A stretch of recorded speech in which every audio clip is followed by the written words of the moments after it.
Yo pensaba, ¿qué les pasa con el sexo? Y después dije, no, vamos a hablar de esta sociedad, con lo cual es que nos pasa con el sexo, aunque el disparador es el exabrupto que nos estuvo, del que escuchamos hablar mucho ayer y seguiremos, bueno, seguiremos las alternativas de qué es lo que pasa, si hay alguna sanción contra los diputados Iglesias y Wolf, que bueno, la verdad están ahí para eso, ¿no? Si uno rastrea los papeles, los roles que han desempeñado hasta ahora, han sido siempre roles provocadores y jugando ahí en el borde. Esta vez yo creo que se pasaron por extemporáneos, porque la verdad yo veía, Iglesias empezó a tirar puntas y el que picó preguntando si la visita de no le quiero ni nombrar para no revictimizarla, de una actriz fue de rodillas, ¿no? Era la pregunta. Y ahí, en esa repregunta, estaba, digamos, se completaba el significado y estaba el paquete misógino, el paquete de sentido, me refiero, ¿no? Descalificador, más que machista, es otra cosa. Ahora, yo pensaba en realidad que esa escena o esa especie de chiste ya no causa gracia, causa indignación, pero uno no puede perder de vista que hasta hace muy pocos años y durante muchas décadas esta sociedad se rió de ese tipo de chistes. Esta sociedad tuvo de alguna manera mitos artísticos como Olmedo, por ejemplo, que hicieron su carrera en función de esa imagen de la mujer arrodillada. No necesariamente por una mujer arrodillada, pero sí por una bebota que iba y a la que se podía manosear atrás de un telón, sí con películas que se veían en los cines y donde había violaciones. Y me imagino, yo nunca fui al cine a ver ninguna película de Olmedo. Y quiero decir, esto no es para echárselo en cara a Olmedo, un poco sí, pero yo me quedo con el Olmedo de Piluso, por ejemplo, que era el compañero de mi infancia. Toda esa otra parte del humor de Olmedo para mí siempre fue indigerible porque esto era visible. La sociedad era la que tenía una venda en los ojos. Hombres y mujeres se reían en un cine de que una mujer drogada era violada por el protagonista que les caía simpático. Entonces, eso es lo que hemos consumido desde la más pura falta de conciencia de género, y por eso es tan necesaria la capacitación a perspectiva de género, porque venimos de un subsuelo de derechos y de un subsuelo de jerarquías. Ahora, después de reconocer, y por otro lado, antes de continuar, yo varias veces hablé acá de lo que para mí es el patriarcado. Yo no estoy de acuerdo con que sean las mujeres, las legisladoras, las mujeres solamente, las que tienen que repudiar a Iglesias y a Wolf, porque no creo que el patriarcado sea una cuestión de varones contra mujeres, ya lo dije varias veces. Para mí el patriarcado es el bacrismo, es el capitalismo, es el sistema que deglute subjetividades de los dos géneros, porque humilla a las mujeres, pero precariza y debilita y les quita potencia a los varones. Cualquier proyecto hambreador es un proyecto patriarcal. Entonces, me parece que uno no puede quitar la posibilidad a los varones que se sienten indignados de sumarse a la indignación de las mujeres que se sienten indignadas, y yo le creo más a un varón que se siente indignado que a los penatos, la verdad. La ley del aborto ya está. Entonces, bueno, basta, con el feminismo liberal, basta. porque a la hora de los bifes se olvidan de todo. Entonces basta con el numerito de la sororidad de los penatos y de las del PRO, porque después avalan cualquier cosa, como esto de la presencialidad, como millones de cosas que tienen que ver, o con las prisiones, con lo que escuchamos de Zanini también. Todo eso está avalado por hombres y mujeres del PRO. Entonces, basta, el versito ese para mí no va.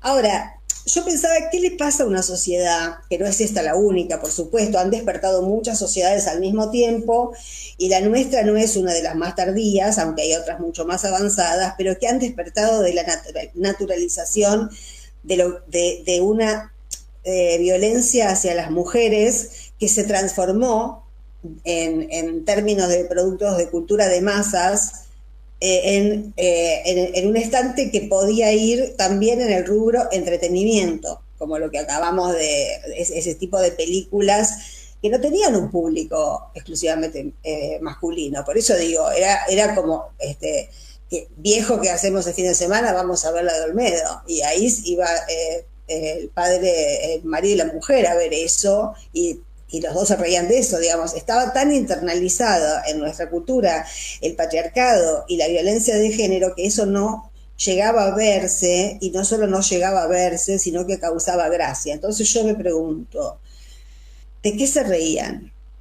¿Qué es lo que causaba gracia de una situación de humillación, de una situación de violación, de una situación en la que se veía a mujeres ser violentadas?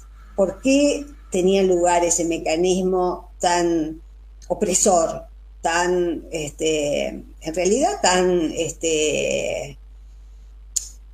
en contra de los que estaban sentados en el cine? Y del que ni siquiera yo creo que los que lo hacían, Olmedo, bueno, hubo muchos, eran conscientes de eso, era el material que había, era un material que circulaba por la sociedad.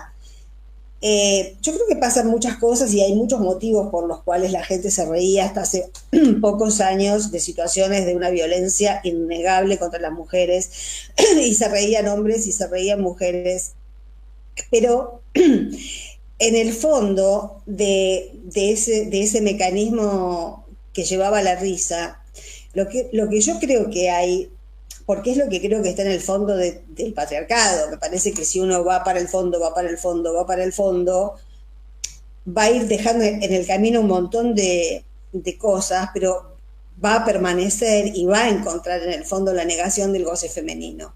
Me parece que uno de los motivos por los que hace siglos surgió un sistema supremacista sobre las mujeres es para negar el goce femenino. Yo creo que esa risa expresa, como otros síntomas, esa voluntad del statu quo de negarnos a las mujeres nuestra genitalidad, nuestro goce genital, que no tiene que ver ni con estar enamoradas, ni tiene que ver con un vínculo ya creado, ni tiene que ver con un proyecto en común, ni tiene que ver con nada de eso, que todo eso está muy bien, y muchas mujeres seguramente añorarán, o la mayoría añorarán alguna relación con una carga emocional, pero eso no quiere decir que las mujeres no podamos vivir nuestra sexualidad solamente como los varones, solamente por pasar un rato, solamente por disfrutar, e incluso hasta dentro de esa libertad de pasarla, de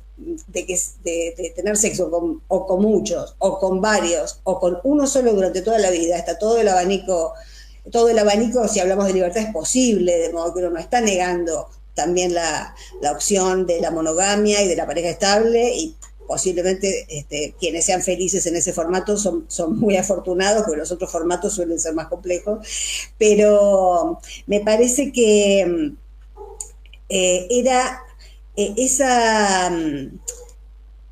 que había una perversión latente en nuestra cultura, bajo esa forma de humillación que era, por supuesto, violencia simbólica, pero no era percibido como violencia simbólica, era percibido como, bueno, las mujeres son así, a las mujeres se les puede mentir, se las puede encerrar en un cuarto, se las puede drogar, se las puede violar, y si lo hace en una película un cómico talentoso y popular, nos reímos de eso.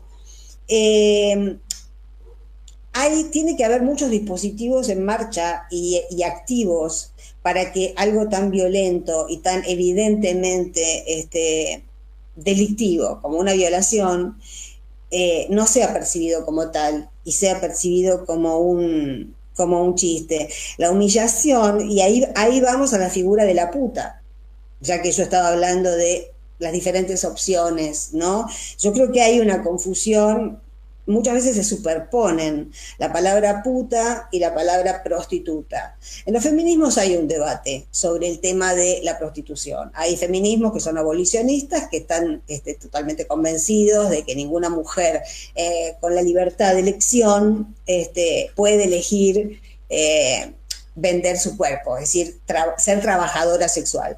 Y hay otros feminismos que no, hay trabajadoras sexuales organizadas gremialmente y que dicen que ellas hacen de su cuerpo lo que quieran y que nadie es quien para venir a decirles lo que pueden o no pueden hacer con su cuerpo. Es decir, es un debate abierto, pero más allá de ese debate, a mí siempre me llamó la atención que tanta gente asimile la palabra prostituta a la palabra puta. Socialmente circulan, pareciera como en un mismo universo. Yo creo que hay una diferencia bastante sustancial entre esas dos cosas. Me parece que claramente una prostituta es alguien que hace un trabajo y que cobra por tener sexo, independientemente de si le gusta o no le gusta ese momento. Es más, me parece que debe haber muchos momentos donde no les gusta pasar por ahí, pero lo hace porque es un laburo. Una puta es, que esto es lo que ha combatido, porque el patriarcado no combate la prostitución. La prostitución es funcional al patriarcado. Lo que el patriarcado ha combatido durante siglos y siglos es el goce genital femenino, y a eso, digamos, una puta es alguien, para mí, según mi interpretación, tampoco es que esto lo dijo una autoridad, pero a mí me parece que como para aclararnos algunas cosas que a veces están un poco mezcladas. Para mí, una puta es una mujer que, lo que decía antes, que disfruta plenamente de su sexualidad con la cantidad de hombres que se le antoje, y que no cobra no cobra porque disfruta digamos, no tiene precio el placer. Y es libre.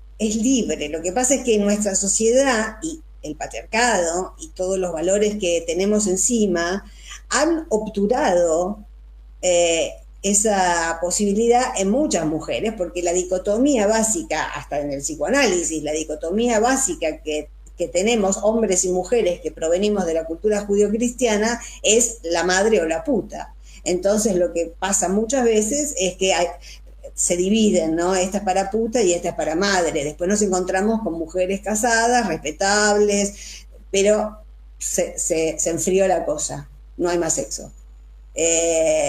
Porque antes de que pasara eso hubo muchas obturaciones anteriores a los permisos que las mujeres tenemos que darnos para seguir teniendo una sexualidad gozosa.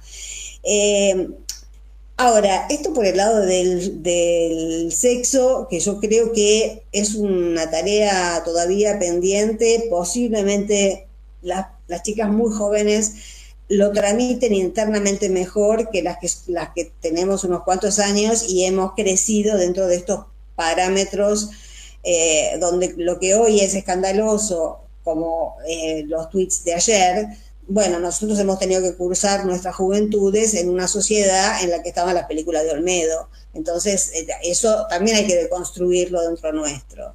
Ahora, para ir redondeando, si nosotros tuviésemos que hacer, si yo estoy diciendo que la genitalidad femenina, el goce genital femenino independizado de la emocionalidad, de si te quiero, si te quiero para hoy, para mañana, de la margarita, si me quiere o no me quiere, de la connotación romántica.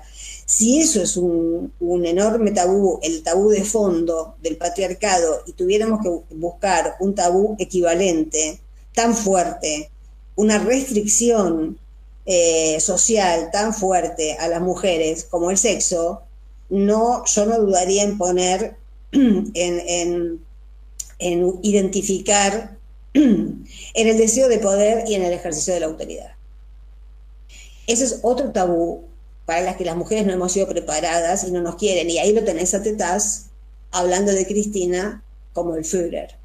¿Por qué se puede hablar de Cristina como el Führer? Porque ejerció autoridad, porque ejerce autoridad, porque tiene voluntad de poder. Y eso es tanto o más peligroso que una puta. En términos de qué es lo que rechaza, qué es lo que molesta.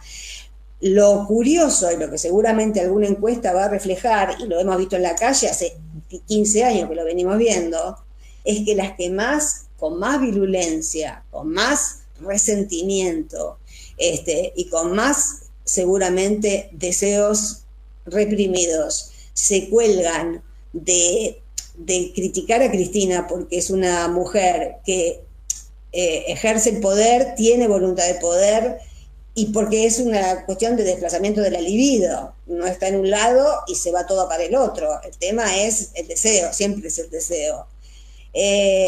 Van a ser las mujeres, porque las mujeres reprimidas, que nunca han podido ni una cosa ni la otra, y que han seguido mandatos, y mandatos que seguramente les han quitado felicidad y les han quitado plenitud, porque no nos preparan ni para ser plenas ni para ser felices, sino para ser funcionales a un sistema.